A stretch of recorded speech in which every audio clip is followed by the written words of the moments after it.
विक्रमशिला विश्व अकादमी Shastri sir YouTube channel पर आपका हार्दिक स्वागत है। हिंदी की आज की कक्षा में हमारा विषय रहेगा क्रिया। हम पढ़ेंगे क्रिया के बारे में। तो दोस्तों, सबसे पहले हम देखेंगे कि क्रिया किसे कहते हैं। क्रिया किसे कहते हैं? किसी भी काम का करना क्या होता है? क्रिया। जैसे काम कुछ भी हो सकता है, जैसे पढ़ना, लिखना, गाना, सोना, सुनना, जो भी एक्टिविटी, जो भी काम हम अपनी रूटीन लाइफ में, दैनिक दिनचर्या में करते हैं, वो क्या कहलाती है? क्रिया। हिंदी में हम इसे कैसे लिखेंगे? क्रिया किसे कहते हैं? जिस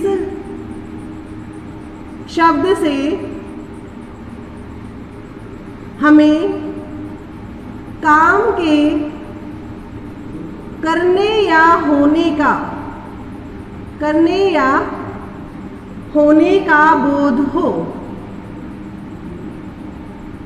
जिससे हमें ये पता लगे कि कोई काम किया गया है, वो क्या कहलाता है? क्रिया। फिर क्रिया को संस्कृत में क्या कहते हैं? धातु। या फिर हम कहें कि क्रिया को मूल रूप से क्या कहते हैं? धातु। और धातु में हम ना प्रत्यय लगाते हैं तो हिंदी में क्या बन जाती है? क्रिया। जैसे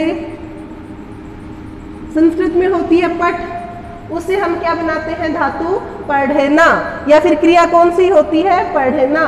फिर लिख कहे तो लिख से बनेगा लिखना। पिब, पिब का मतलब होता है पीना, और हिंदी में क्रिया क्या हो जाएगी? पीना। तो ये सब क्या कहलाती है? क्रियाएं। क्या करेंगे? धातु में हम ना प्रत्यय को जोड़ देंगे और वो क्या बन जाएगी? क्रिया। फिर है क्रिया को कितने प्रकार से बांटा गया है?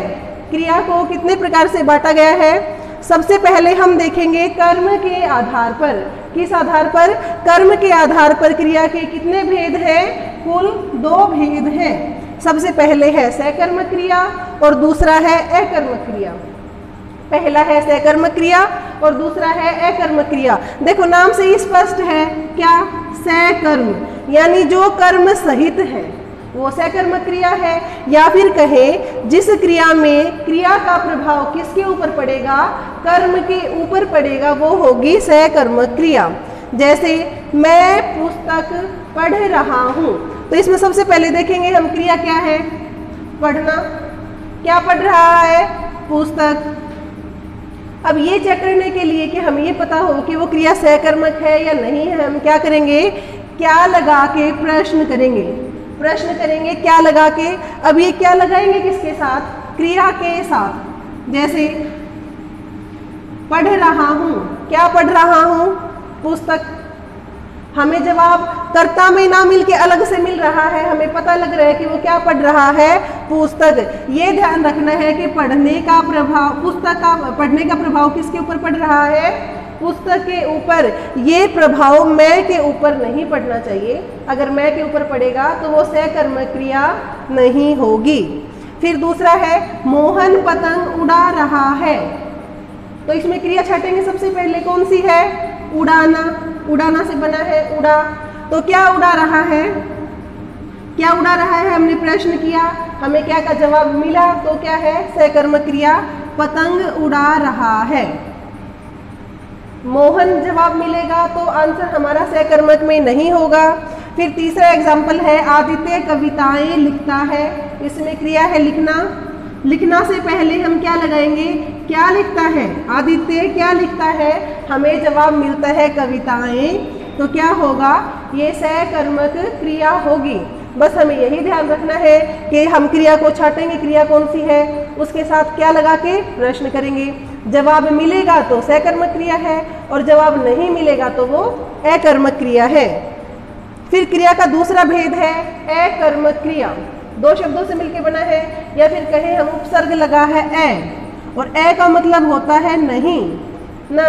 जिसमें कर्म उपस्थित नहीं होता वो क्या होती है? अकर्मक क्रिया। इसमें क्रिया का प्रभाव अगर हम देखेंगे तो कर्म के ऊपर ना जाके डायरेक्ट कर्ता के ऊपर ही आ जाएगा, इसलिए अकर्मक कहलाती है। पक्षी उड़ रहे हैं। एक बात और ध्यान रखना, जो चीजें स्वाभाविक रूप से प्रकृति में होती है, जैसे उड़ना है, रोना है, हंसना है, खेलना है, ये हमेशा ही अकर्मक क्रियाएं होती है जब तक इसमें कोई बाहरी हस्तक्षेप नहीं होता।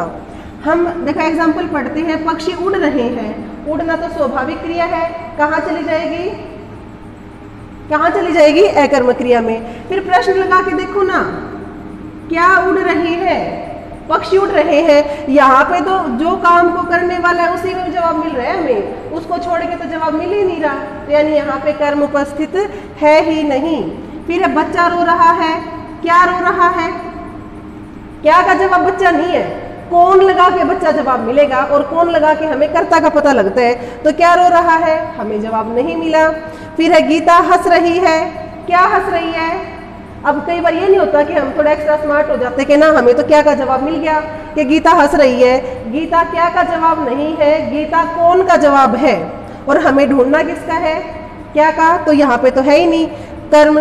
फिर वह मैदान में खेल रहा है, क्या खेल रहा है, फिर वह आ गया, प्रभाव वह के ऊपर पड़ रहा है, लेकिन अकर्मक क्रिया में कर्म होगा नहीं, तो इसमें हम क्या कहेंगे, ये भी अकर्मक क्रिया है। या फिर हम ये बात याद रखेंगे कि जो चीज़ें स्वाभाविक रूप से होती हैं वे हमेशा ही अकर्मक क्रिया कहलाती हैं। एक एग्जाम्पल और देखते हैं, पतंग उड़ रही है। अब उड़ना क्या पढ़ा हमने, उड़ना एक स्वाभाविक क्रिया है तो अकर्मक में जाएगी, लेकिन इसी एग्जाम्पल को मैं दूसरे तरीके से लिखती हूँ, राम पतंग उड़ा रहा है। देखो दोनों सेंटेंस एक साथ पढ़ते हैं, पतंग उड़ रही है, उड़ना एक स्वाभाविक क्रिया है, फिर राम पतंग उड़ा रहा है, यहाँ पे भी तो उड़ाना या फिर उड़ क्रिया ही है, लेकिन यहाँ पे ये अकर्मक ना होके सकर्मक होगी, क्योंकि पतंग अपने आप नहीं उड़ रही, पतंग अपने आप नहीं उड़ रही, इसको उड़ाने वाला कौन है, राम। अब हम उड़ा से पहले क्या लगा के प्रश्न करेंगे, क्या उड़ा रहा है, और जवाब क्या मिला, पतंग। क्रिया का प्रभाव क्या राम के ऊपर पड़ा, नहीं पड़ा, किसके ऊपर पड़ा, कर्म के ऊपर, तो ये कौन सी हो जाएगी, सकर्मक क्रिया। स्टॉप। अब हम आगे देखते हैं क्रिया के अन्य भेद। अन्य भेद 5-6 और होते हैं जिनको हम इस प्रकार से करेंगे। सबसे पहले है प्रेरणार्थक क्रिया। कौन सी क्रिया, प्रेरणार्थक क्रिया, जिस क्रिया में हम अपना काम स्वयं ना करके किसी और से करवाते हैं। क्या करेगा व्यक्ति, अपना काम स्वयं नहीं करेगा अपितु किसी दूसरे व्यक्ति से करवाएगा, तो वो प्रेरणार्थक क्रिया कहलाएगी। जैसे मोहन सोहन से काम करवाता है, मोहन सोहन से काम करवाता है, माँ नौकरानी से बच्चे को दूध पिलवाती है।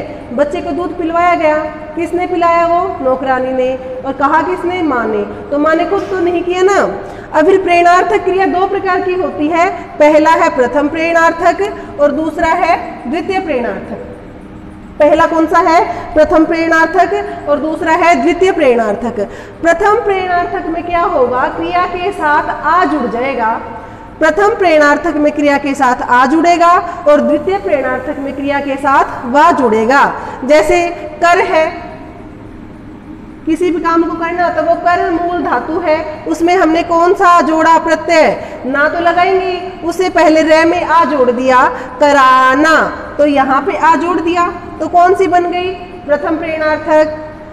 द्वितीय प्रेरणार्थक में क्या होगा, हम आ के स्थान पर वा जोड़ देंगे, तो अब कर में हमने वा जोड़ा तो क्या बन गया, करवाना। करना है, कराना है प्रथम प्रेरणार्थक और करवाना है द्वितीय प्रेरणार्थक। फिर पढ़ना, क्रिया क्या है, पढ़ना, पढ़ना में हमने आ प्रत्यय आ शब्द जोड़ दिया, पढ़ना से बना दिया पढ़ाना।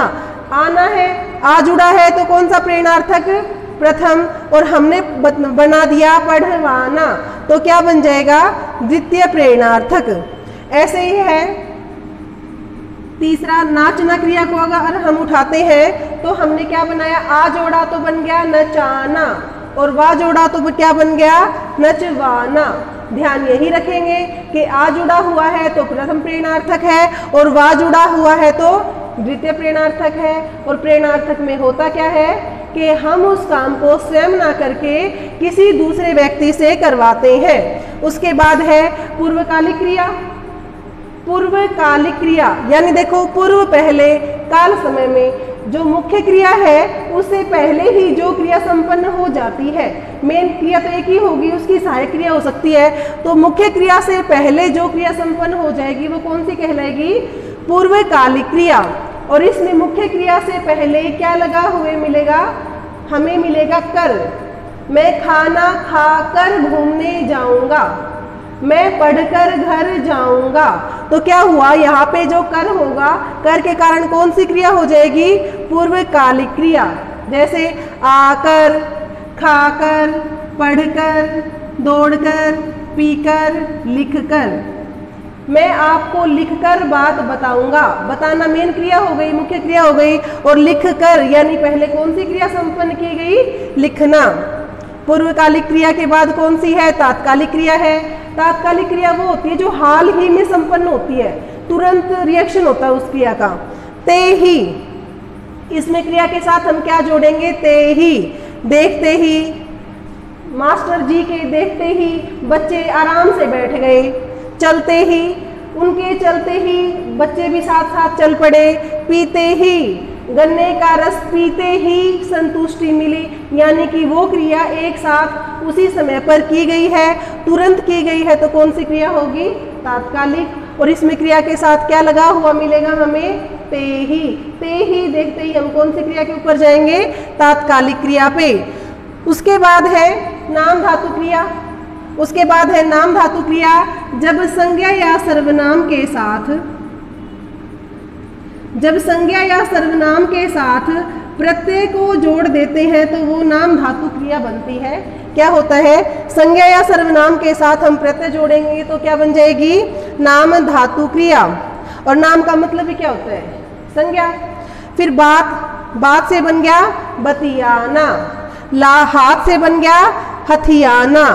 लात से बन गया लतियाना। पेपर में ऐसे पूछा जा सकता है कि नाम धातु क्रिया किससे बनती है, तो हमें याद रखना है संज्ञा या सर्वनाम में प्रत्यय के जोड़ने से नाम धातु क्रिया बनती है। उसके बाद हम क्रिया के अन्य भेद करते हैं। एक है मुख्य क्रिया, एक सहायक क्रिया और एक संयुक्त क्रिया। कौन कौन सी है, तीन। मुख्य क्रिया, अब तक हम पढ़ते तो आ ही रहे हैं कि एक क्रिया मिल रही थी हमें, मुख्य क्रिया हो गई जो मुख्य होएगी। सहायक क्रिया जो मुख्य क्रिया की सहायता करेगी वो सहायक क्रिया होगी। और जब हम मुख्य क्रिया और सहायक क्रिया दोनों को इकट्ठा मिला देंगे तो कौन सी क्रिया बन जाएगी, संयुक्त क्रिया, क्योंकि संयुक्त का मतलब ही होता है जुड़ी हुई। तो इन दोनों क्रियाओं के जुड़ने से मिलती है संयुक्त क्रिया। हम एग्जाम्पल देखते हैं। कृष्ण ने अत्याचारी कंस को मार डाला। क्या है, कृष्ण ने अत्याचारी कंस को मार डाला। मुख्य काम क्या किया गया, मारा गया। तो यहाँ पे मारना क्या होगा, मारना होगा मुख्य क्रिया। मारना क्या होगा, मुख्य क्रिया। और डाला भी तो डाला क्या होगी, सहायक क्रिया। अब इस वाक्य में मुख्य काम क्या किया गया है कि कंस को कृष्ण के द्वारा मार दिया गया है, तो मारना मुख्य क्रिया है और डाला क्या होगी, मुख्य क्रिया की सहायक क्रिया कहलाएगी। फिर जब एक तो अंडरलाइन कर किया था पेपर में सिर्फ मार, कौन सी क्रिया है, तो हम बताएंगे मुख्य क्रिया है। फिर मार को अंडरलाइन नहीं किया, डाला को अंडरलाइन कर दिया, तो हम क्या बताएंगे, सहायक क्रिया। फिर ऐसा भी हो सकता है कि दोनों को ही अंडरलाइन कर दे और पेपर में पूछा जाए, तो इस सिचुएशन में हम क्या बताएंगे कि मार डाला कौन सी क्रिया है, संयुक्त क्रिया। फिर है तुम यहाँ आकर बैठ जाओ। तुम यहाँ आकर बैठ जाओ। अब यहाँ पे बैठना क्या है, मुख्य क्रिया, और जाओ क्या है, दूसरी सहायक क्रिया है जो मुख्य क्रिया की सहायता करती है। और दोनों को इकट्ठा करके जब हम कहेंगे तो कौन सी हो जाएगी, संयुक्त क्रिया। फिर तीसरा एग्जाम्पल है कि उसने कुत्ते को मार डाला। अब मुख्य काम क्या किया गया, कुत्ते को मारा गया, तो मारना क्या है, मुख्य क्रिया है, और डाला क्या है, सहायक क्रिया है। या फिर सहायक क्रिया को ही हम रंजक क्रिया भी कहते हैं। सहायक क्रिया का ही दूसरा नाम क्या है, रंजक क्रिया।